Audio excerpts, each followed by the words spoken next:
Mohon maaf, apa sudah dipersilahkan ini?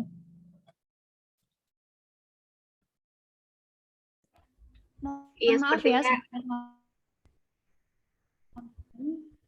ini ada sedikit kesalahan teknis. Jadi mau ditunggu sebentar.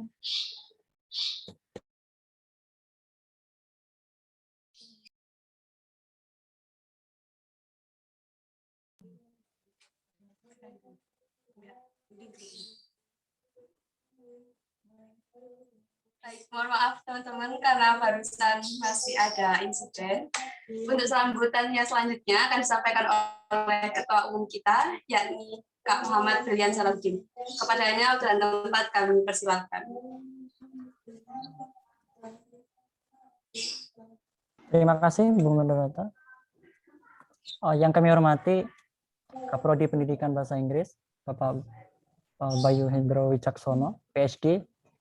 Yang kami hormati Sekprodi Pendidikan Bahasa Inggris, Ibu Santi Prasetyawati, dan Bapak Puji Sumarsono. Dan yang kami hormati teman-teman peserta yang hadir, dan khususnya teman-teman panitia. Bismillahirrahmanirrahim. Assalamualaikum warahmatullahi wabarakatuh. Waalaikumsalam warahmatullahi wabarakatuh. Waalaikumsalam warahmatullahi wabarakatuh.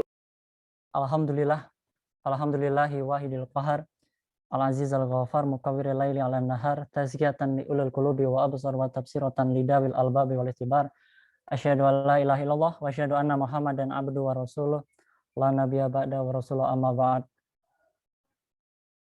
Pertama-tama dan yang paling utama, marilah kita panjatkan kehadirat Allah Subhanahu wa taala yang mana masih diberikan nikmat iman, nikmat akhlak, nikmat berupa kesehatan sehingga kita dapat berkumpul, bertatap muka, bertatap maya, bersilaturahmi bersama pada agenda ataupun kegiatan webinar keagamaan yang diselenggarakan secara virtual.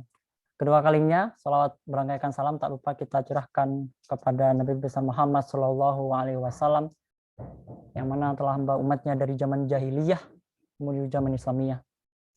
Ketiga kalinya saya ucapkan terima kasih kepada moderator yang mana telah memberikan sedikit waktunya untuk saya menyampaikan sepatah dua patah kata.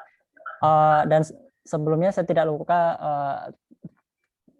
terima kasih kepada Al-Mukarram Al-Ustadz Sayyid Hamid Nagib Al-Hamid yang berkenan dalam untuk mengisi tema pada yang diagendakan pada hari ini, dan kami himbau dan kami sampaikan kepada teman-teman, mohon disimak baik-baik apa yang disampaikan oleh beliau.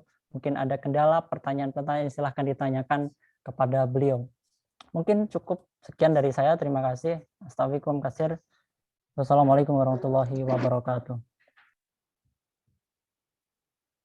Waalaikumsalam warahmatullahi wabarakatuh.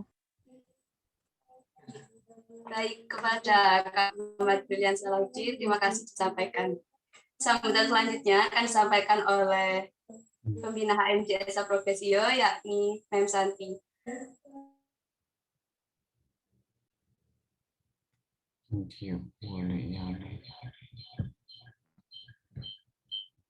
La ilaha illallah, Bismillah. Bismillah.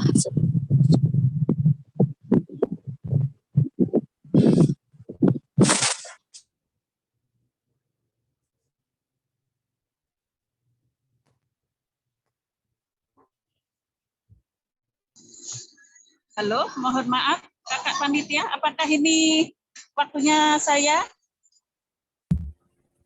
Iya, Mem. Halo? Iya, silahkan Mem Santi. Oh ya, maaf ya, saya berada di luar. Baik. Assalamualaikum warahmatullahi wabarakatuh. Waalaikumsalam warahmatullahi wabarakatuh. Hormati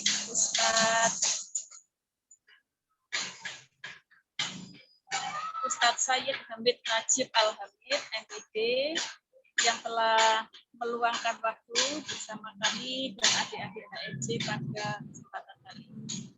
Dan juga yang saya banggakan adik-adik anggota HMJ Esa Profesio beserta panitia kegiatan webinar pada sore hari ini.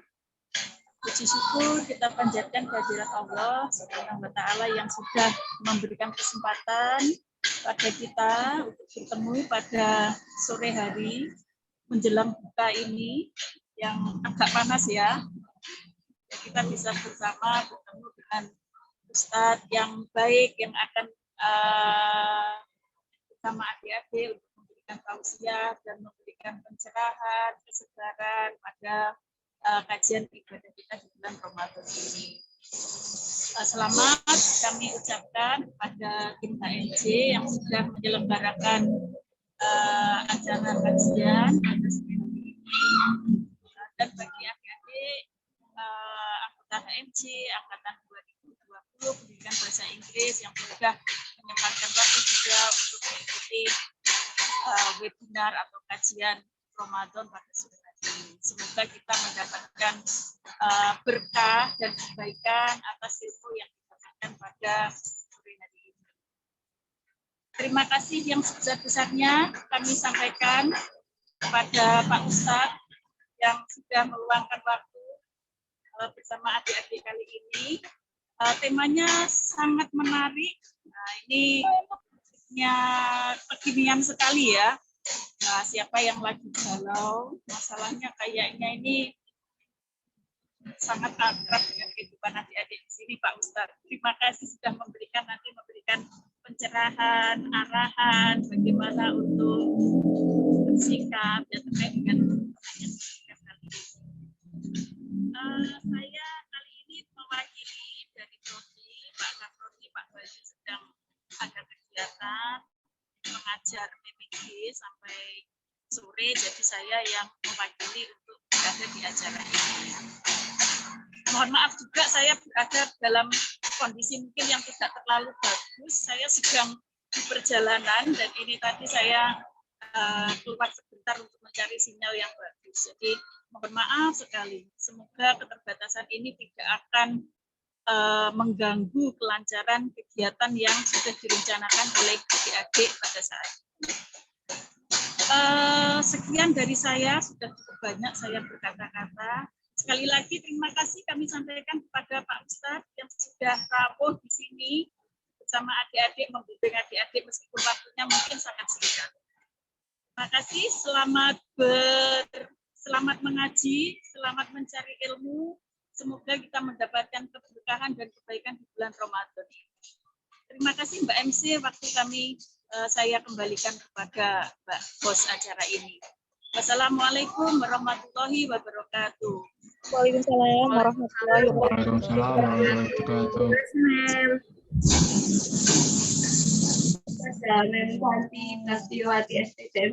Terima kasih disampaikan. Nah, baik teman-teman, karena sepertinya teman-teman juga sudah mulai nggak sabar dengan tema kita pada sore hari ini. Mungkin langsung saja kita akan mendengarkan pemaparan dari narasumber kita, Ustadz Hamid.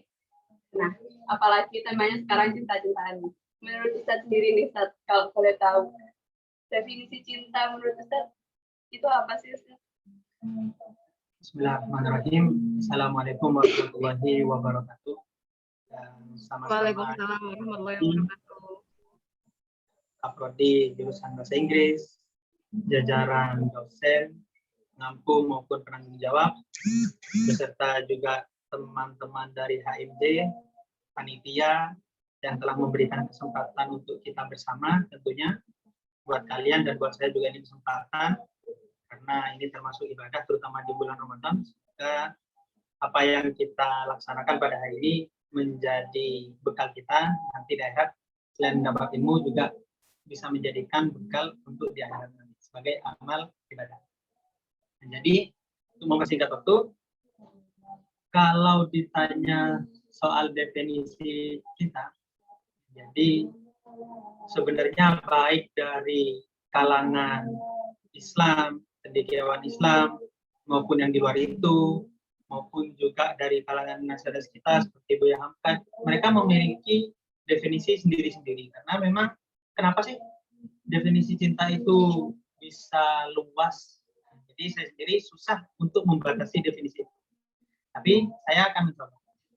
Awalnya adalah pada awal mulanya kita kenali dulu letak cinta itu sendiri kan di hati.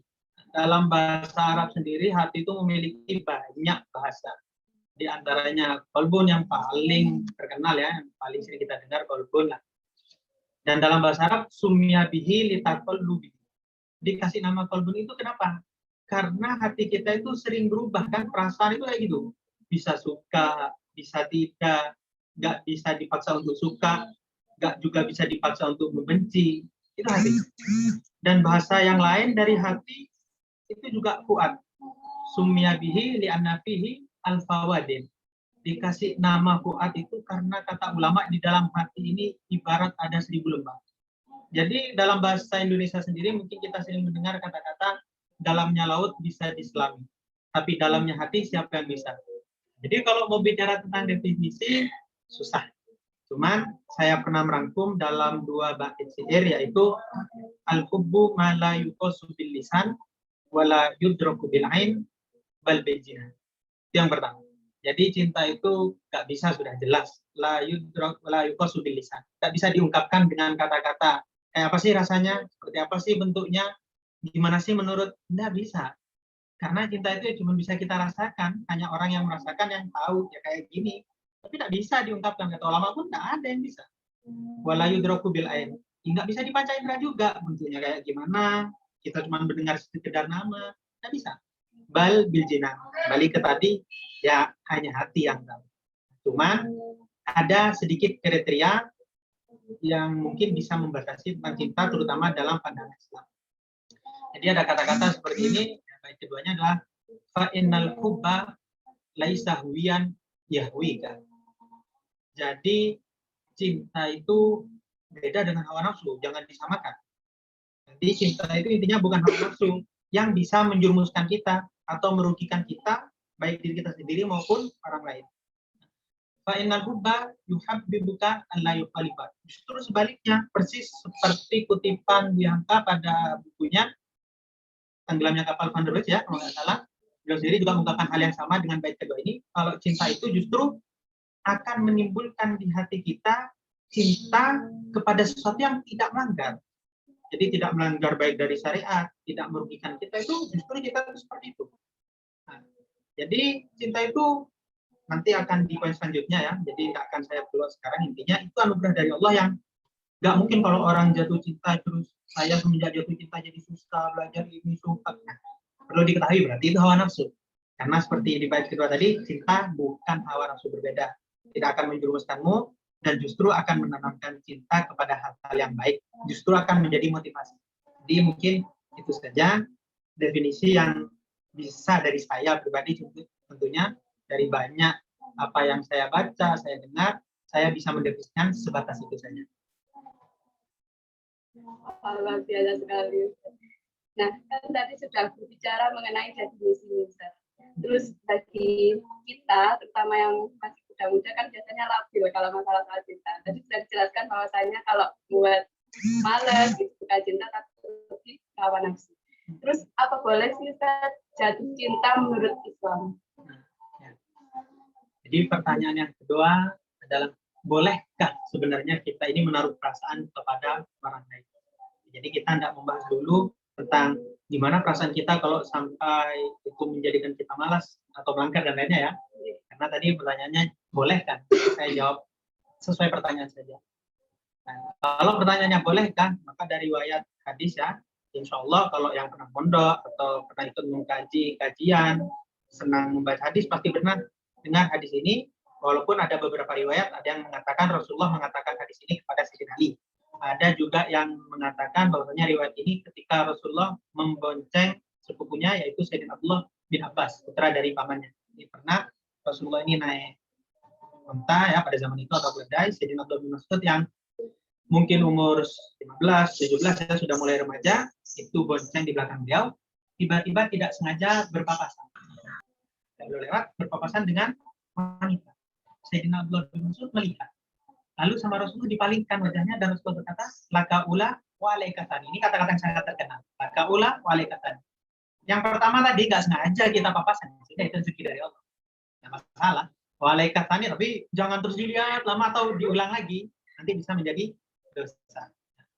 Jadi dari sini saja ketika kita melihat Rasulullah nggak bilang, wih dosa, haram, awur, enggak. Jadi sudahlah, sudah terjadi. Lalu perasaan kepada orang lain seperti apa? Di definisi tadi saya sudah jelaskan sedikit. Hati itu ditakol lebih kan, tidak bisa kita paksakan suka dan tidak suka. Nah, jadi dalam Islam sendiri banyak kisah sebenarnya tentang cinta yang saya khawatir tidak cukup waktu kalau saya jelaskan satu-satu. Cukup tinggal kalian nanti lihat sendiri. Contoh ya. Pertama, saya urut dari kisah Nabi Adam. Kita semua di sini nih, yang Muslim tentunya dan non-Muslim pun pasti kalau ditanya mau masuk surga, jawabannya masuk surga. Kan kita yang Muslim susah payah sholat, menahan lapar dahaga seperti sekarang dan belajar. Mungkin yang tidak pacaran dan macam-macam banyak ya hawa nafsu kita lawan, tujuannya kan dan ingin meninggal masuk surga. Itu tujuan sama. Ternyata Nabi Adam yang sudah ada di surga, jelas-jelas sudah ada di surga dengan berbagai macam kenikmatannya. Pada saat itu, beliau ini pernah merasakan kayak ada perasaan pasti yang kurang dari surga ini kok kayak ada yang kurang. Tapi beliau tidak bisa mengungkapkannya karena belum tahu apa itu. Yang jelas ada yang mengganjal juga. Terus dari mana perasaan itu datang? Perasaan itu datang karena beliau melihat makhluk yang lain yang ada di surga seperti ikan, mereka berenang berdua. Beliau lihat burung terbang berdua. Jadi beliau kok apa ya yang kurang? Jadi ternyata yang kurang, Allah Maha tahu, ternyata yang kurang adalah pasangan. Jadi ada yang kosong di hati beliau sehingga itulah asal mula penciptaan Sayyidina Hawa. Jadi kalau ditanya, bolehkah dalam Islam? Jelas lihat Nabi Adam. Tidak berhenti itu, lihat Rasulullah. Rasulullah Shallallahu Alaihi Wasallam ya, dikenal pada tahun ke-10 kenabian dengan sebutan Amul Husni. Ini juga terkenal. Kita pasti yang membaca sejarah, apalagi lulusan madrasah, pasti tahu. Ada tahun disebut dengan tahun kesedihan. Kok bisa dibilang tahun kesedihan? Karena Rasulullah sedih ditinggal istrinya. Itu tandanya Rasulullah jatuh cinta kepada seorang wanita dan wanita itu sekarang tidak ada. Sampai dikenang dengan tahun kesedihan. Bahkan Rasulullah tidak menikah sampai 1 tahun di dalam riwayat. Sampai ada sahabat yang bertanya, Rasulullah, kok nggak menikah? Padahal kamu ini perlu seorang yang ngurusmu, kamu juga punya anak dan seterusnya. Apa jawaban Rasulullah? Rasulullah berkata kepada orang itu, masih adakah wanita di dunia ini selain Khadijah? Saking besarnya cinta Rasulullah. Dan banyak kisah tentang Rasulullah romantis dengan Sayyidatuna Khadijah. Sayyidina Ali pun demikian. Singkat cerita, kita tahu ketika Sayyidatuna Fatimah mulai dewasa, ya, ada salah satu riwayat, memang riwayat yang sahih yang paling masyhur adalah kenapa Rasulullah tidak menikah Sayyidatuna Fatimah dengan sahabat yang lain melainkan Sayyidina Ali? Karena menunggu wahyu dari Allah. Tapi ada riwayat yang lain yang mengatakan, kenapa Sayyidina Umar melamar tapi ditolak Sayyidina Abu Bakar? Kalau Rasulullah nyari yang paling soleh, jelas Sayyidina Abu Bakar. Kalau Rasulullah mau mencari orang yang paling memiliki apa istilahnya dalam Islam memiliki peran terbesar dari Sayyidina Umar. Tanpa Sayyidina Umar Islam tidak jaya. Itu doa khusus dari Rasulullah, Allahumma a'izzal Islam bi hadil Umarin. Saat itu Rasulullah meminta langsung dan Sayyidina Umar lah menjadi kunci kemenangan dan berjayanya Islam. Tapi Sayyidina Umar menolak, melamar juga ditolak. Jadi para ulama bertanya kenapa? Kok yang dipilih Sayyidina Ali? Karena Sayyidina Ali memiliki perasaan dengan Sayyidina Fatimah dan Sayyidina Fatimah memiliki perasaan dengan Sayyidina. Jadi dalam Islam bahkan perasaan itu diperhatikan. Kalau ada yang bertanya kok bisa timbul perasaan? Kan mereka adalah ponakan dan putri Rasulullah. Kok bisa sampai timbul itu? Apa ceritanya? Maka singkat cerita kita tahu kan ketika orang tua Rasulullah meninggal secara mengasuh kakeknya. Ketika kakeknya meninggal secara mengasuh pamannya. Maka ketika pamannya meninggal dan meninggalkan putra, siapa kira-kira yang lebih berhak? Maka jelas Rasulullah, kata Rasulullah, saya ingin membalas budi kepada paman yang selalu membela saya. Jadi sekarang Sayyidina Ali waktu itu masih kecil, Sayyidina Fatimah masih kecil, ya. Jadi tidak mungkin kan anak kecil umur 3 tahun, 5 tahun, tiba-tiba kita bilang, jangan sekamar ya, jangan main bareng, ini bukan apa. Tidak mungkin pada saat itu. Tapi ketika dewasa, maka Sayyidina Fatimah selalu di dalam rumah dan Sayyidina Ali dibuatkan kamar khusus di luar. Tapi mereka saling tahu kalau ada wanita bernama Fatimah yang cerdas, yang sangat dicintai Rasulullah. Jadi Fatimah tahu bahwasanya Rasulullah punya keluarga bernama Ali yang seumuran, yang ganteng, cerdas dan sebagainya. Maka pada intinya saya tidak ingin melebarkan kisah ini. Kisah itu juga banyak dikutip di dalam buku Setelah Baru pernah nulis juga. Saya pun sudah merangkum buku cerita itu, sudah semua cerita itu juga pernah saya rangkum dalam buku saya.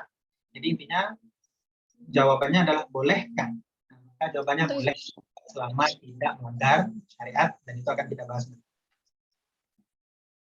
Baik, luar biasa. Nah, tadi sudah saya jelaskan bahwasanya jatuh cinta versi Islam itu boleh teman-teman, dengan catatan tidak melanggar syarat. Nah, sekarang ini akan kita bahas juga bagaimana cara menangani perasaan yang tidak wajar. Karena kan kita muda ya, dengan kelahiran kita kadang suka nggak terkontrol karena perasaan itu. Nah, itu gimana, Ustaz? Tadi saya sempat baca poin itu, memang ketika ada tulisannya tidak wajar, saya ini tidak wajar dalam apa? Karena tidak wajar ini luas sebenarnya ya. Jadi kalau tidak wajar dalam, karena kalian mahasiswa ini ya, kebanyakan masih belajar, saya akan fokuskan ke para pelajar dulu. Jadi perlu kita ketahui ya, di Al-Quran juga dikutip, para ulama juga mengatakan bahwasannya laisa fil qalbi amrayn. Tidak mungkin dalam satu hati itu ada dua hal yang bisa kita fokuskan, tidak mungkin. Tidak bisa. Maksudnya seperti ini. Kita kalau belajar dalam masa-masa belajar ya, karena nanti ini bisa tidak wajar, usahakan jangan sampai kita bermain dengan yang namanya cinta. Jadi kalau nggak mau basah, jangan main hujan-hujanan. Kalau nggak mau kepanasan, jangan deket-deket api. Jadi kalau nggak mau susah ya hati kita ini berkeluh kesah, karena kita punya kewajiban yang lain, masih belajar.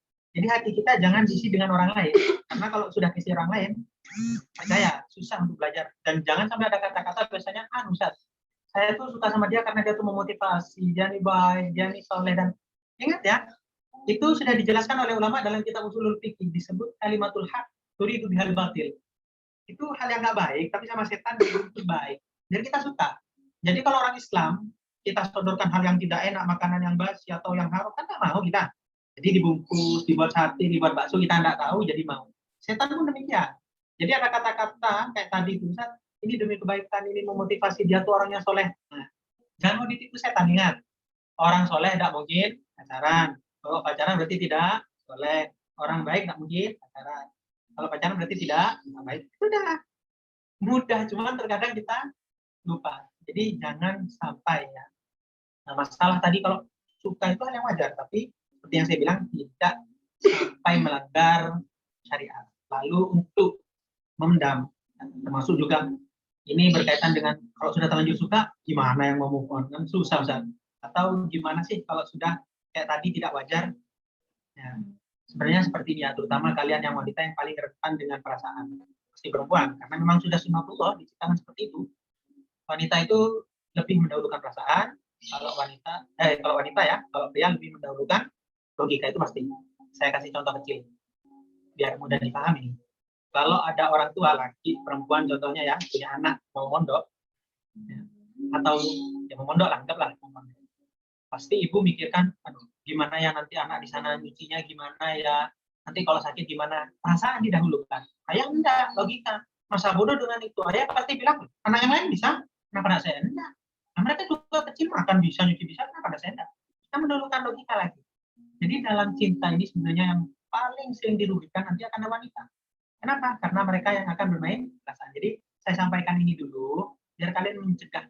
Karena sedia payung sebelum hujan. Jadi mengobati itu susah, lebih baik mencegah. Saya kasih tahu kalian karena saya laki ya. Jadi buat yang laki yang mendengarkan ya maaf, karena saya yang disuruh jadi pemateri. Jadi saya jujur saja kan. Kita laki ya. Jadi semua orang laki itu bisa saya bilang kepada semua orang laki maupun diri saya sendiri. Ini pacaran, dalam masalah pacaran ya. Kalau ada orang laki pria pacaran cuman punya satu pacar, setia dengan satu, kan orang laki bodoh namanya. Kenapa saya bilang bodoh? Kenapa saya harus berkorban buat dia? Siapa dia coba? Melahirkan saya tidak? Ya kan? Logikanya seperti itu kan, laki pasti mikir gitu. Jadi kalau ada orang laki bilang saya akan setia, bohong. Ketika dia bilang setia padamu, saya tidak akan melanggar janji. Di saat itu dengan yang sama dia bohong. Kenapa? Saat yang sama dia telah melanggar Allah. Allah dilanggar, apalagi kamu. Itu kan logikanya. Jadi ketika dia bilang setia, dia sudah melanggar peraturan Allah. Mungkin dia juga melanggar perintah orang tuanya dan seterusnya. Terutama juga saya kadang kurang suka kalau ada orang ya, buat yang perempuan, kalau ada pria yang suka sama kalian membuktikan dengan mengingat tanggal ulang tahun kalian, ngasih surprise, namanya juga masih ingin mendapatkan, pasti berusaha. Coba kalian tanya, ingat tanggal ulang tahun saya? Ingat enggak tanggal ulang tahun ibumu? Pernah ngasih kado saya? kapan terakhir ngasih kado ibu. Jadi kalau dia lupa atau tidak pernah, itu hawa nafsu. Kembali ke definisi yang tadi. Itu hawa nafsu namanya. Karena dia telah melanggar syariat. Jadi sekali lagi, buat yang perempuan, terutama yang laki juga, ayo kita bangun harga diri kita yang tinggi. Kita nih orang yang kalau berasa, terutama wanita, sampai Allah mencantumkan surat khusus di sebutan nisa. Kenapa? Karena harga diri kalian itu tinggi. Jangan dibuat murah. Jadi jangan gampang senang ya. Ketika ada yang bilang, senang saya disuka ini, disuka itu, disuka banyak yang suka. Jangan gampang senang. Sadar enggak kalian? Ini mau lebaran, toko yang paling banyak didatengin ibu-ibu atau orang yang nyari, itu toko apa? Yang obral, yang murah. Jadi kalau banyak baju dilihat, itu baju yang serba 35. Itu yang dilihat dulu. Jadi kalau ada perempuan yang like banyak, yang bilang suka, jadi itu gampang senang. Bisa jadi kamu didekati karena murah. Yang ini saja gampang. Yang itu mahal, susah. Dia pakai kerudung, dia tidak mau didekati. Dia. Nah, jadi sekali lagi, ya, berkaitan dengan ketidakwajaran, gimana Ustaz untuk menanggulanginya, bangun harga diri kita. Saya bukan hal yang murah untuk mudah didekati, untuk melakukan hal dosa seperti ini, itu bukan saya.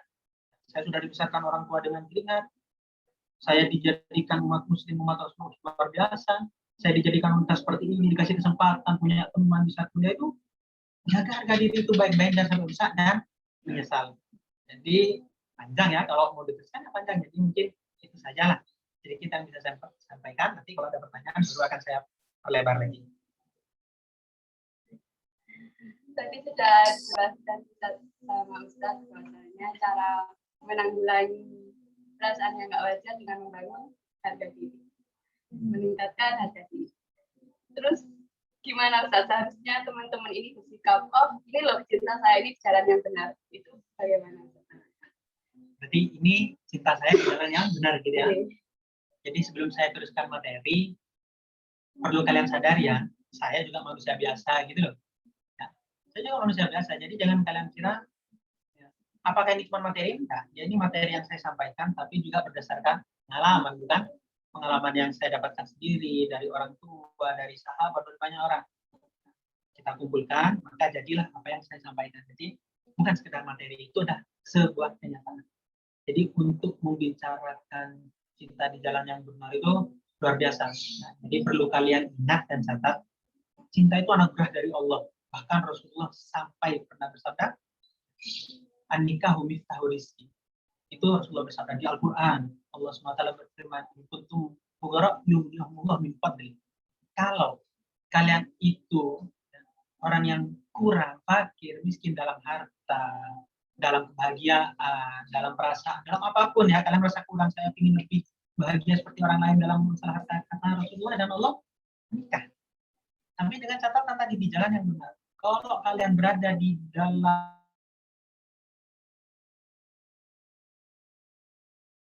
saya yang jamin. Kenapa? Karena itu pengalaman dari banyak sahabat, keluarga, dan banyak saya jadi bertanya, kalau rumah tangga atau cinta itu dibangun sesuai syariat, pasti mereka itu bahagia langgeng dan akan sesuai, punya kisah ya, pasti akan menimbulkan, menciptakan kisah romantisme sendiri. Begitu juga sebaliknya. Jadi kayak tadi kisah yang saya sampaikan juga kan, saya beberapa hari lalu juga buka lagi kitab karena mengkaji, kebetulan saya membaca di dalam kitab Bajuri, begitu juga di dalam kitab Kifatul Khair. Ini kitab fikih padahal ya, saking pentingnya cinta tuh di Al-Quran ada, di hadis ada, di kitab fikih ada. Jadi ketika saya membaca tentang berkaitan dengan syahid, muntafani, syahid itu ada beberapa macam, singkat cerita, ada di antara penyebab mati syahid itu adalah orang yang memendam, jadi suka sama orang lain karena perasaan tidak bisa diatur, tapi dia takut, saya tidak mau melanggar, kalau saya ungkapkan nanti jadi pacaran bisa dia tahan. Yang meninggal dalam keadaan menahan perasaan cinta itu karena takut kepada Allah, maka Allah mencatat sebagai orang yang mati syahid. Bayangkan, dikumpulkan dengan orang yang mati syahid di garda terdepan nanti di padang mahsyar. Jadi kalau kita bahas cinta ini luar biasa. Sayyidina Abu Hurairah, lihat, beliau meriwayatkan hadis itu 4.000 sekian, bahkan di dalam riwayat sampai 5.000. Tapi beliau pernah menangis. Kata beliau, sungguh di antara 5.000 hadis sekian, hadis ini yang paling saya sukai dan semua sahabat sangat menyukai satu. Apa hadis itu? Rasulullah bersabda, almar'u ma'a man ahabba. Seseorang nanti akan dikumpulkan di dunia, di akhirat bersama orang yang dia cinta. Jadi perasaan cinta itu luar biasa. Bahkan Rasulullah mengungkapkan, pernah juga berkaitan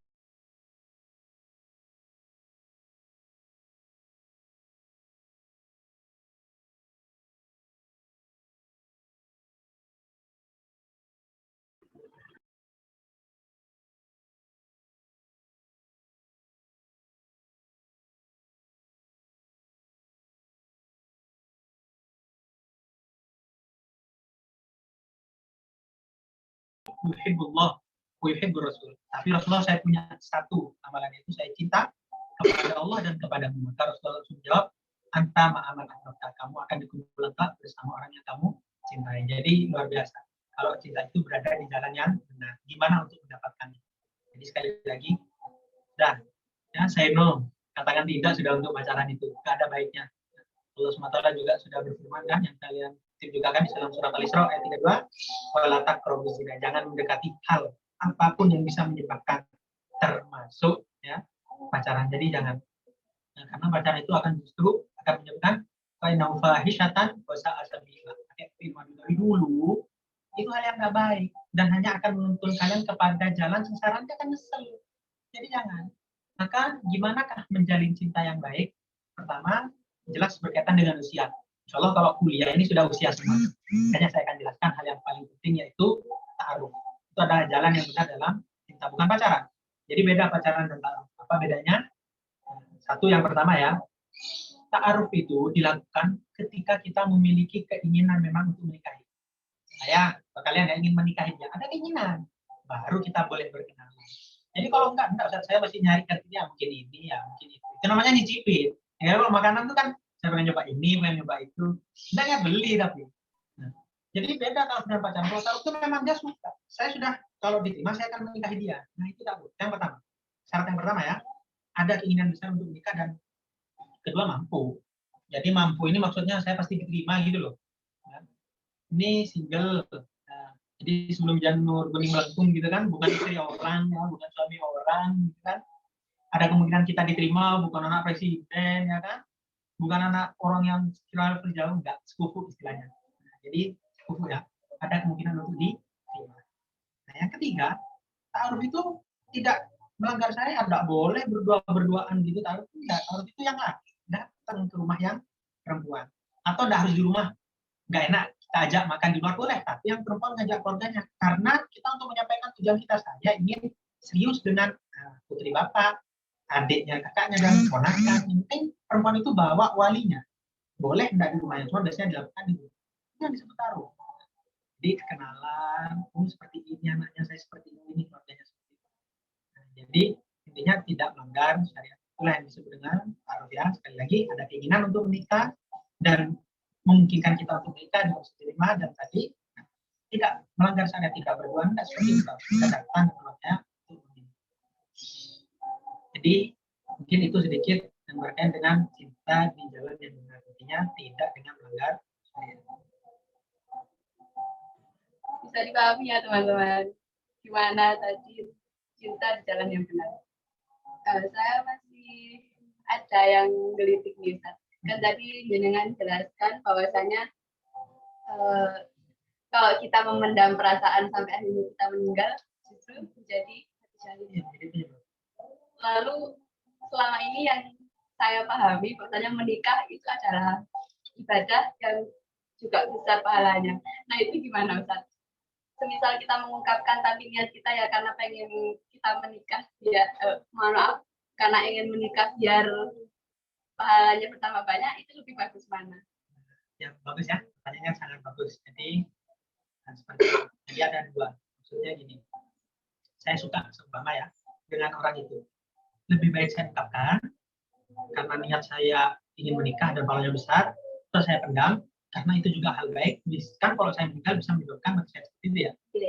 Tadi kan saya sudah bilang, cinta itu kalau di jalan yang benar maka baik, lebih baik daripada dipendam. Dengan catatan apa? 3 syarat tadi. Nah, jadi kalau saya semuanya suka sama seseorang sekarang, lihat saya, siapa saya? Masih SMA, jangan dulu. Lebih baik gimana? Belum masih SMA, masa laki masih SMA. Kalau perempuan mungkin sebagian pulau atau wilayah kayak Madura masih wajar. Intinya tadi ya, di antara syaratnya bisa mampu untuk menikah. Mampu itu berarti saya kalau laki bisa memberi nafkah, ya, pakan, tempat tinggal, pakaian. Jadi kembali ke itu. Paham ya? Bisa dipahami ya? Jadi kalau kita punya perasaan lebih baik diungkapkan atau dipendam, maka kembali ke kita. Kalau kita memang memungkinkan untuk menikah, lebih baik diungkapkan. Bahkan bukan hanya orang laki, wanita pun seperti itu. Contoh, Sayyidatina Khadijah ya kan? Yang melamar siapa? Rasulullah ke Sayyidatina Khadijah. Sayyidatina Khadijah karena beliau berpikir ini laki-laki baik, soleh. Saya kalau dapat ini, pikiran Sayyidatina Khadijah itu bukan hanya untuk dia, tapi juga nanti anak saya akan bangga, keluarga saya akan bangga, dan seterusnya. Dunia saya senang, akhirat senang. Maka dalam keadaan seperti itu, khawatir nanti diminta orang lain dulu, maka beliau meminta tolong kepada pamannya, ada yang bilang kepada sepupunya. Jadi tidak masalah.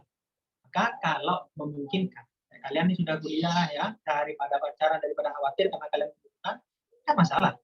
Kalian mengadakan taruh dan seterusnya, daripada harus dipendam. Tapi kalau aliyah ke bawah, jangan sudah main cinta ngomong jauh, masih mondok di pesantren, itu nanti akan maka lebih baik. Jadi bisa dipaham ya, beda kan? Jadi kembali ke kita, memungkinkan untuk nikah atau tidak. Kalau iya, lebih baik diungkapkan, pahalanya lebih besar. Kalau tidak, dipendam saja dulu. Nah, baik. Jadi teman-teman, saya ingatkan kembali, jangan lupa untuk capture atau screenshot Zoom, karena nanti di presensi akan dicantumkan. Mungkin ada tambahan dari Ustaz terkait itu, Ustaz. Kalau enggak, langsung kita ke sesi tanya jawab. Mungkin ke sesi tanya jawab saja. Jadi teman-teman, itu penjelasan dari Ustaz Sayyid Hamid Najib Al-Hamid terkait definisi cinta. Tadi sudah jelaskan banyak hal terkait cinta jalan yang benar, bagaimana seharusnya mengendalikan cinta, dan lain sebagainya. Nah, untuk selanjutnya kita beralih pada sesi tanya jawab. Untuk teman-teman yang memiliki pertanyaan, silahkan tulis di room Zoom chat dengan format nama plus underscore instansi underscore pertanyaan. Jadi nanti panitia hanya akan memilih 3 pertanyaan dari teman-teman. Mungkin bisa dimulai dari sana.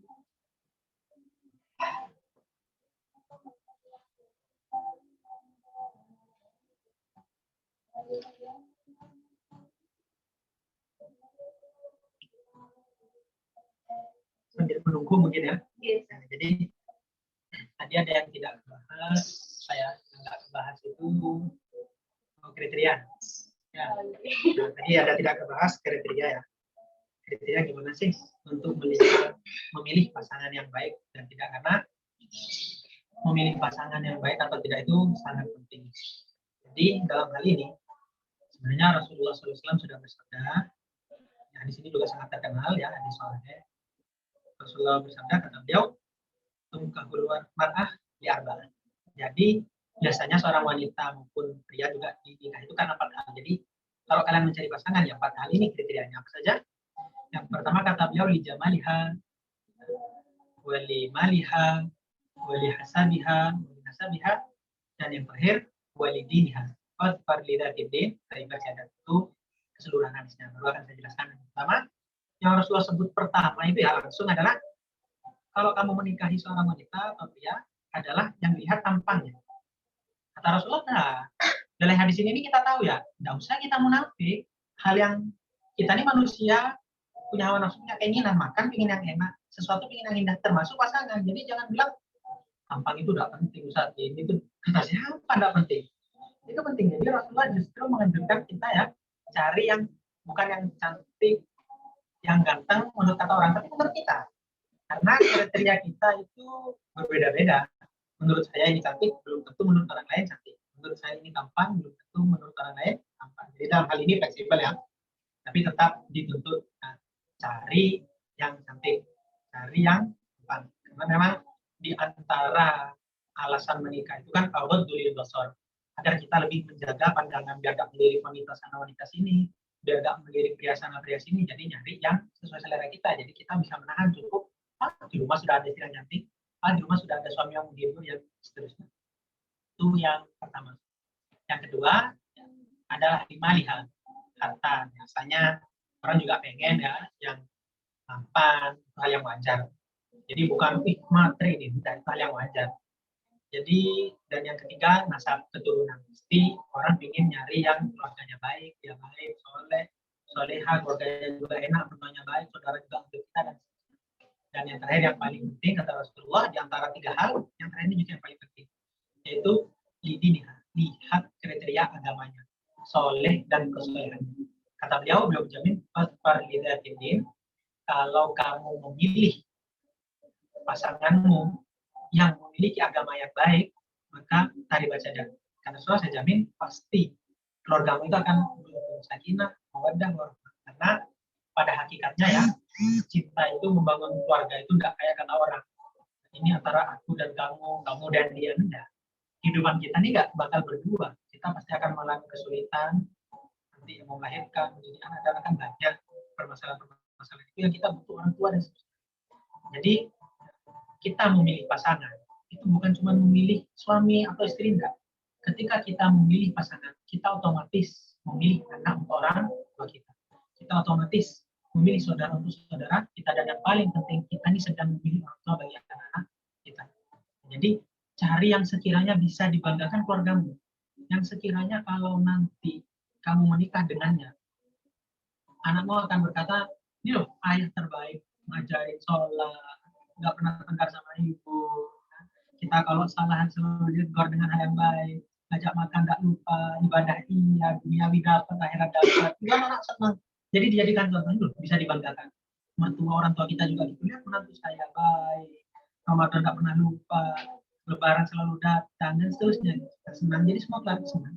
Karena Rasulullah sendiri bersabda, kata Rasulullah, khairukum khairukum yang terbaik di antara kalian, khususnya orang laki, kata Rasulullah, adalah yang paling baik di mata keluarga kalian.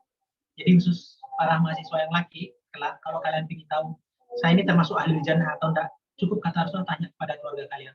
Kalau istri kalian bilang, ini suami yang terbaik, mendidik saya, ngajarin saya, menegur saya, selalu anak-anak bilang ini adalah hal yang terbaik, bisa jadi panutan, dibanggakan. Orang tua kita, mertua kita bilang adalah anak menantu yang terbaik, maka bisa dijamin, dipastikan kita insya Allah termasuk ahli. Jadi itu sekilas tentang kriteria. Jadi kriteria, dan ada ulama yang mengatakan juga kalau kamu ingin nyari pria yang baik, carilah pria yang berbakti kepada ibunya, yang sangat-sangat dekat lengket dengan ibunya, yang sangat berbakti pada ibu, bisa dijamin kamu akan menjadi wanita yang terhormat. Jadi itu mungkin sedikit yang membahas tentang kriteria. Mungkin ada pertanyaan yang masuk sudah? Jadi itu berkenaan dengan kriteria. Nah, sekarang sudah ada beberapa pertanyaan yang masuk ke saya. Yang pertama dari Muhammad Firza Torik dari UMM. Izin bertanya, ada tipe orang yang tentu memberikan citra atau pandangan terbaik saat dalam tahap pengenalan atau ta'aruf. Pertanyaan saya, bagaimana cara seseorang dapat mengenali calon pasangannya secara mendalam atau ingin mengetahui sifat aslinya dalam ta'aruf tanpa melanggar aturan atau batasan syariat ataupun adat masyarakat? Jadi, gimana cara kita ingin mengenal pasangan kita tapi tidak melanggar syariat? Di dalam kitab-kitab fikih sudah dijelaskan. Bagaimana caranya? Jadi saya jelaskan aja ya prosesnya ini. Proses ta'aruf itu kayak gini. Contoh, saya datang ke rumah si wanita. Sekarang yang wanita ada di depan saya, ya, seumpamanya. Nanti kan dalam ada keluarganya, ini rumah, jadi tidak keluar karena ini rumah dia. Nah, itu boleh kita boleh memperlihat saja dan jadi kita boleh nanya 15 menit, kan? Kita terbuka nanya satu, itu caranya. Jadi nggak masalah, itu nggak disebut dosa enggak, karena tadi memenuhi syarat. Memang benar ingin menikahi dan dahulu ada keluarga. Walaupun enggak di sini mungkin malu kan kalau kita didengar yang jelas di dalamnya. Nggak mungkin kita tibakan apa-apa. Rumahnya perempuan macam-macam, ada abangnya, ada ayahnya kan. Nah, itu yang pertama. Jadi kita bisa nanya. Nah, lulus mana, dulu gimana, dulu seperti ini ya. Satu. Ini untuk mengenalnya dulu. Yang kedua, kita boleh ya di dalam kitab itu disebutkan mengutus, kalau dia perempuan kita utus perempuan, adik kita, bibi kita, ibu kita untuk datang langsung duduk berdua kayak gini ya, kenal, jadi kita ngobrol, jadi terbuka sama perempuan. Nah, kalau kalian yang perempuan yang utus abang kalian, adik kalian, paman kalian, abah kalian, untuk yang laki nanya terbuka. Kita juga boleh nyuruh orang lain bukan keluarga kita, perempuan nyuruh teman perempuannya sama perempuan, ya. Laki nyuruh teman lakinya yang sama laki, itu boleh. Nah, jadi ada dua cara ini untuk mengenal ya. Kalau melanggar syariat jelas Jadi boleh, nggak boleh lewat telepon, SMS, enggak. Langsung datang. Kalau langsung datang boleh kita. Sejam bahkan boleh. Ya, nggak masalah. Mau ada keluarganya, kita benar-benar ingin mengenal, jadi boleh. Nah, terus tambahan, lagi-lagi tambahan karena dalam pernikahan ini yang dikhawatirkan kan kadang perempuan. Nah, laki ini memegang kendali, enak-enak saja dia mau ngapain. Ada yang perempuan kasihan, oleh karena itu saya kasih contoh buat perempuan ya. Jadi pria yang baik kalau datang ke kalian, mudah-mudahan disegerakan ya, mudah-mudahan ya, masalah. Jadi jangan kalian takut ya, saya masih kuliah. Apa masalahnya? Masalah masih kuliah itu kenapa kalau kita menikah justru kan enak. Jadi ada teman kalian menjaga, ya kan, jadi kan khawatir. Nah, tapi saya tidak memperpanjang pembahasan itu dulu. Saya akan menjelaskan. Ini contoh, kalau ada seorang pria yang sama kalian nanya, justru pria yang baik itu ya, kalau menanya tentang kekurangan kalian, bukan kelebihan. Jadi nggak ditanya apa kelebihan kalian sekolahnya enggak. Apa sih yang nggak kamu bisa? Nah, apa sih yang nggak kamu suka? Jadi itu yang baik. Kenapa seperti itu? Karena dia ingin menutupi kekurangan. Kalau dapat kelebihan, dia akan bersyukur. Berbeda kalau dia nanya kelebihanmu. Orang ini bisa apa? Misalnya enak enggak? Ketika dia dapat kekuranganmu, dia akan mengeluh. Nah, itu contoh, di antara contoh. Begitu juga yang mengenalkan. Sebenarnya saya ini ya kurang. Karena dia ingin kamu udah kecewa. Saya ini kurang ini, masalah ada kelebihan, kan nanti kamu akan senang. Tapi kalau dikasih tahu kelebihan, saya jangan ditanya. Saya juga ini seperti itu. Ternyata ada kekurangan. Jadi sekali lagi, yang baik itu sebenarnya kalau kita masih tahu kekurangan. Karena tujuan menikah untuk saling melengkapi kan. Ini mungkin bisa dipahami. Jadi kalau masih ada yang belum jelas, masih akan tanya lagi. Jadi gimana Mas Muhammad Firza Thorik? Mungkin kalau masih ada yang belum jelas, bisa diketik ulang di chat. Ini ada pertanyaan kedua. Assalamualaikum warahmatullahi wabarakatuh. Saya Helena Fitri, Pak Ustadz mau bertanya, jika menunggu seseorang yang kita cintai bagaimana? Sedangkan yang sedang ditunggu sedang tidak mau berpacaran. Menunggu seseorang yang tidak mau pacaran. Sebenarnya ya banyak cerita tentang itu lagi, maupun pengalaman pribadi saya ya, menunggu ini cuman itu dari terbatas waktu ya. Jadi lain kali insya Allah ada kesempatan lain. Jadi saya jelaskan lagi tentang pertanyaan. Menunggu seseorang. Tadi kan saya sudah bilang, kita sebagai wanita ya, kalau jelas kayak itu kan nggak mau pacaran. Berarti baik. Saya sering bilang ke anak-anak pondok ya. Jadi di tempat saya ngajar di Marut belum ya, tempat Teresa dulu. Saya selalu bilang kalau anak pondok, justru bagi kalian wanita itu baik kalau ada orang laki yang suka sama kalian, terus dia bilang, tapi maaf ya, saya suka, tapi maaf jangan pacaran. Dan saya tidak mau ngomongin, kamu di pondok belajar belum pintar, saya akan belajar dulu di pondok. Itu gentle. Nanti kalau lulus baru akan saya datang. Jadi kalau ada yang tadi, saat saya suka sama dia dan dia tidak mau pacaran, kan bagus. Terus bagaimana caranya? Haruskah saya menunggu? Boleh menunggu. Tapi kalau sudah setahun menunggunya lama, lumayan kan? Tidak ada masalah. Kayak tadi saya di kerja saya contohkan. Kita memutus, minta tolong ke teman kita. Coba tanya dia, mau nggak kira-kira kalau saya ingin serius? Atau saudara kita, coba tanya, nggak usah malu. Malu itu bermaksud itu malu, pacaran malu. Ya, pengen serius malah malu. Jangan balik. Lahaya fiddin.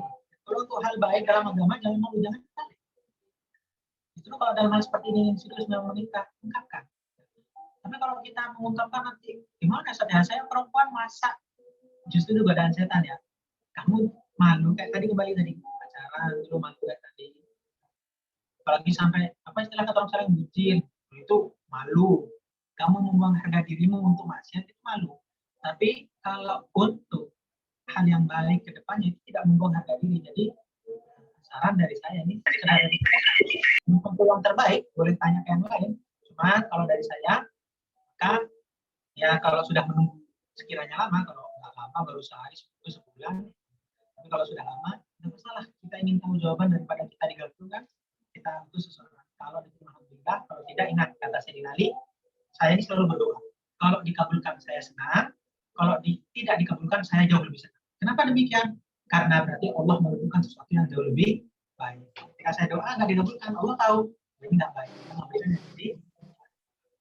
Mungkin itu. Ada yang lain? Untuk pertanyaan yang ketiga, terakhir. Assalamualaikum. Saya Iqbal dari UMM. Izin bertanya, bagaimana pendapat Ustadz mengenai seseorang yang memiliki perasaan kepada orang yang berbeda agama? Terima kasih.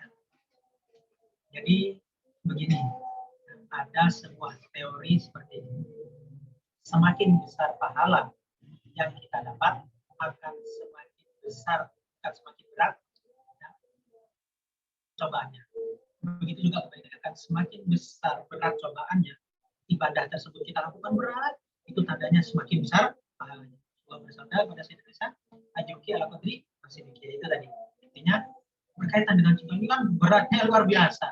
Sekali lagi saya bilang bukan cuma materi, saya pun pernah merasakannya dan susah untuk tidak menyukai orang yang terlanjur kita sukai dan untuk menyukai seseorang yang enggak kita sukai itu susahnya luar biasa. Tapi ingat, jadi semakin besar cobaan atau ibadah yang kita lakukan semakin besar pahalanya. Maka kalau saya menanggapi gimana kalau kita punya perasaan kepada orang lain yang tidak seagama, di Al-Quran sudah jelas. Di Al-Quran itu disebutkan beberapa kali. Sultan berfirman atau Sultan, jangan sampai kita suka dengan orang yang lain beda agama, walau ajaban. Sekalipun dia membuatmu takjub terpesona ya, agama kaya lengkap baik, tapi bukan Muslim, maka nggak baik. Maka kata Allah Sultan di Al-Quran, maka lebih baik budak. Ya, budak itu masih baik. Tapi sekarang nggak ada budak. Maksudnya yang biasa-biasa aja lah. Jadi kalau saya pribadi jangan sampai bilang, karena dalam Islam sendiri nggak sah. Pernikahan beda agama nggak sah. Sekalipun seumpamanya terlebih kalian wanita yang menjanjikan, saya akan mualaf nih, carilah yang lain aja yang lebih baik agamanya. Tadi kriteria sudah saya sebutkan kata Rasulullah, justru farlidatidin. Yang seagama aja kalau nggak menguasai agama kurang baik kata Rasulullah, mau bilang apalagi beda agama. Jadi harus panjang lebar karena ibarat kalian itu hanya Ustaz makan batu baik apa enggak? Nggak perlu lah saya panjang lebar. Itu enggak baik. Nggak usah kalian buat alasan demi ini ayam juga makan. Sudah, itu ayam makan batu, kita bukan ayam. Tidak setuju apapun dari luar biasa sekali teman-teman pemaparan dari mungkin masih banyak nih pertanyaan dari teman-teman. Barangkali kita berdiskusi dengan Ustaz di lain hari ada kesempatan. Untuk teman-teman yang mendaftar dan tadi ikut room Zoom tapi sekarang mau ke YouTube, mungkin untuk waktu pengisian JIPOM sertifikat akan berbeda. Dan untuk teman-teman yang di Zoom, link JIPOM presensi sudah di-share, jadi silakan untuk mengisi presensi tersebut. Karena nanti presensi akan segera kami tutup. Mungkin masih ada tambahan Ustaz? Atau motivasi untuk teman-teman, apalagi kita sebagai pelajar. Ya, jadi sekali lagi ya, saya ingatkan terutama bagi kita, karena kita semua yang sasaran dalam hal ini itu selalu yang menjadi korban itu mengingat betapa besar harga diri kalian itu sangat-sangat besar. Rasulullah itu sangat menyayangkan kalian, Islam sendiri sangat memperhatikan kalian. Bahkan banyak janji-janji yang Allah berikan dalam Islam berkaitan dengan wanita, termasuk kita dilarang menyakitinya. Nggak boleh menyakiti hati wanita itu jauh lebih besar dosanya dibandingkan menyakiti yang pria dan banyak. Jadi saya ingin dari sekarang kalian sadar ya, yang belum. Sekali lagi yang belum pernah pacaran kalau Anda. Karena masyarakat saya banyak mengenal orang yang tidak pacaran banyak. Jangan pernah berhenti sudah. Itu nikmat yang luar biasa Allah berikan pada zaman sekarang. Ada orang tidak pacaran, itu nikmat yang luar biasa. Jadi harga diri itu kan bisa jangan gampang untuk memberikan siapa dia sih. Nah, memang dia yang terbaik. Nah, kalau kita kepikiran dia pun, siapa dia gitu loh. Kita harus mikirin dia siapa. Jadi sekali lagi buat yang belum pernah pacaran, jangan nyoba-nyoba. Buat yang sudah terlanjur, apa yang harus saya lakukan, maka pilihan kalian dua. Yang sudah terlanjur satu, jangan diteruskan. Allah SWT sudah berfirman dalam Al-Quran pasti terjadi. Innahu kana fahishatan wa sa'a sabila. Itu dari dulu perbuatan seperti ini itu akan membuat kalian sengsara. Jadi pilihan yang pertama, ayo ubah jalan yang tadi salah jadi benar. Dengan cara gimana? Kalian karena sudah mahasiswa, ayo gentle yang baik. Dengan cara taruh yang benar. Kalau memang kalian benar-benar suka, jadi aman, cepat-cepat, gitu kan? Biar nggak jadi fitnah. Yang pertama. Jalan yang pertama. Jadi dihalalkan intinya, dihalalkan. Yang kedua, kalau memang belum bisa, Ustaz saya masih semester 1 dan seterusnya, sudah kalau gitu putus saja. lebih baik sudahi sebelum bertambah menyesal. Dan susah ya menyudahi, kayak saya bilang tadi, untuk melupakan sesuatu yang sudah menjadi kenangan itu tidak bisa. Benci seorang yang kita sukai tidak mudah kayak saya ngomong balik nama tidak ada sebenarnya. Oleh karena itu kita makhluk sosial, butuh kepada orang lain. Jadi teman-teman yang perempuan sama-sama perempuan, yang laki sama-sama laki, semangati. Ayolah, tidak usah ngapain kamu pusing sama dia. Kamu tuh perempuan cantik. Dunia ini tidak selebar, nggak cuma kayak daun kelor kecil. Di atas langit selalu ada langit. Pria itu tidak cuma dia. Menurut kamu dia baik, yang jauh lebih baik itu banyak. Belum ketemu, kenapa belum ketemu? Karena memang belum saatnya. Jadi kita yakinkan kalau harga diri itu, untuk apa sih saya pusing mikirin dia? Siapa dia? Kenapa kita tidak pusing mikirin diri kita sendiri? Atau orang tua kita selalu mikirin kita? Nah, terus dia. Nah, jadi sekali lagi bangun harga diri itu, pertama buat yang ingat ya, yang pacaran itu pasti bukan orang, nah, kemungkinan besar.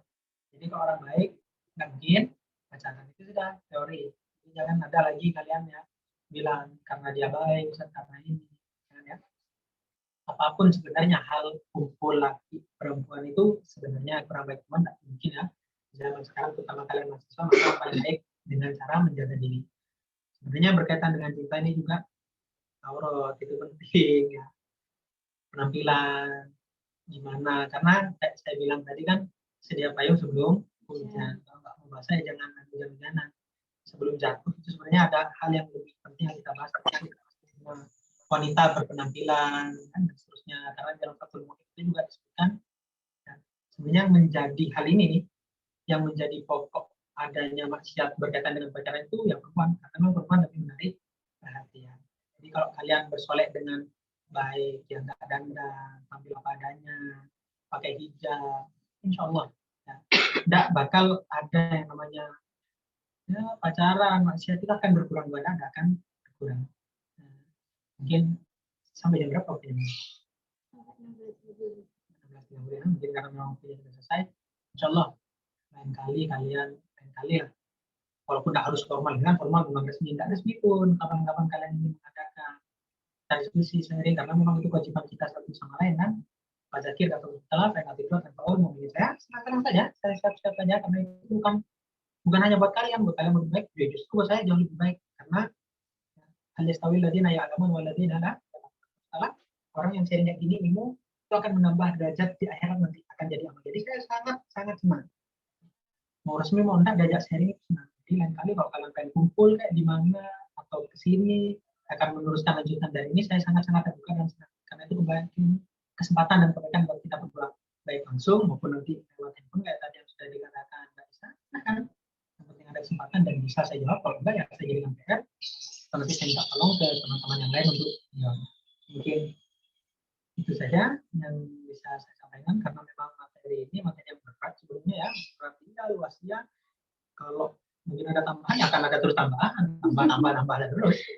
Saya ini lebih baik, memang lebih enak daripada seminar talkshow kayak gini, karena saya lebih tahu kan kebutuhannya, jadi saya jawab. Jadi sekali lagi mungkin itu yang bisa saya sampaikan, kurang lebihnya saya mohon maaf. Kita pasti bisa. Allah SWT berfirman dalam Al-Quran terakhir sebagai motivasi kita bersama. Allah SWT berfirman dalam surat Ar-Ra'd, A'udzubillahi minasyaitonir rajim, bismillahirrahmanirrahim. Innallaha la yughayyiru ma biqaumin hatta yughayyiru ma bi anfusihim. Kata Allah tidak akan merubah kita sampai kita yang memulai. Jadi kita kalau ingin berubah menjadi lebih baik, kita mulai dari diri kita sendiri. Kita berusaha pasti bisa mencegah ada yang mustahil. Jadi sekali lagi yang punya perasaan apapun itu, kita bisa lanjutkan nanti diskusinya. Yang intinya membuang jauh-jauh dari maksiat, karena maksiat itu yang akan membuat kita secara taat kepada Allah, karena dunia ini Allah, rezeki di tangan Allah. Kalau kita taat kepada yang Maha Kuasa, pasti hidup kita akan menyenangkan. Sekali lagi, surat Ar-Ra'd ayat 11 tadi itu menyatakan kalau memang benar-benar mau berubah, proses awal itu dimulai dari kita, bukan orang lain, bukan saya, bukan guru, orang tua, kita yang mulai.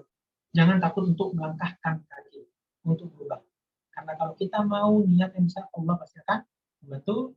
Saja mungkin yang bisa saya sampaikan dari ini Muyakum. Kalau apabila ada kurang lebihnya saya minta maaf. Wassalamualaikum warahmatullahi wabarakatuh. Terima kasih banyak Ustaz.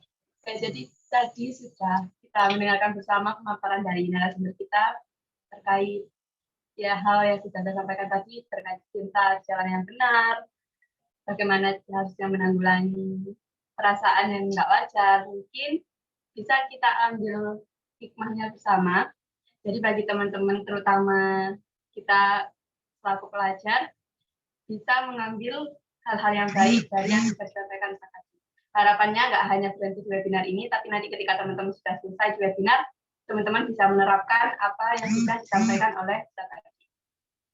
Nah, mungkin itu saja, karena kita juga sudah terkendala waktu. Saya selaku moderator, apabila ada salah kata maupun tingkah, mohon maaf yang sebesar-besarnya. Wassalamualaikum warahmatullahi wabarakatuh. Waalaikumsalam warahmatullahi wabarakatuh. Ingatkan lagi kepada teman-teman, ya untuk segera mengisi presensi untuk sertifikat. Dan mungkin kita foto bersama dulu ya di akhir. Dede bisa minta tolong kasih apa-apa buat teman-teman.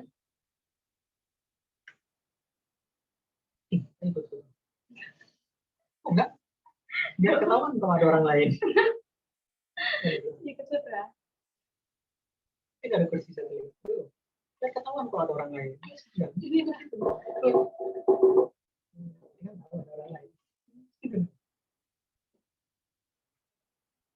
Dede bisa minta tolong kasih apa-apa.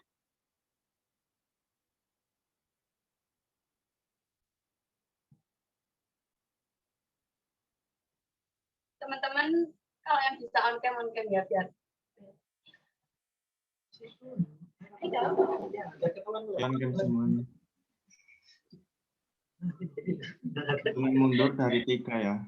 3, 2, 1.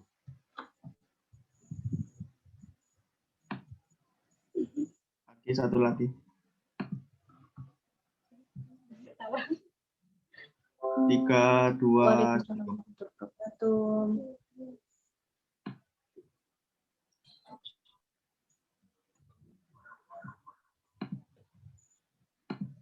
Oke, terima kasih. Baik, terima kasih teman-teman. Semoga nanti kita bisa bertemu di lain waktu. Mana ya? Bisa. Bukan di sini.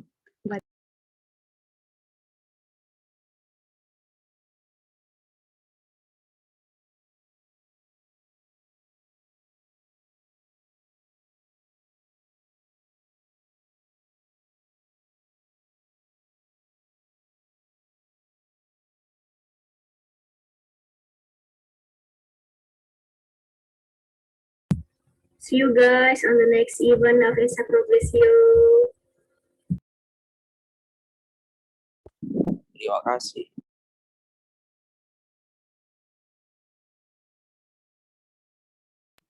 Bisa live ya teman-teman.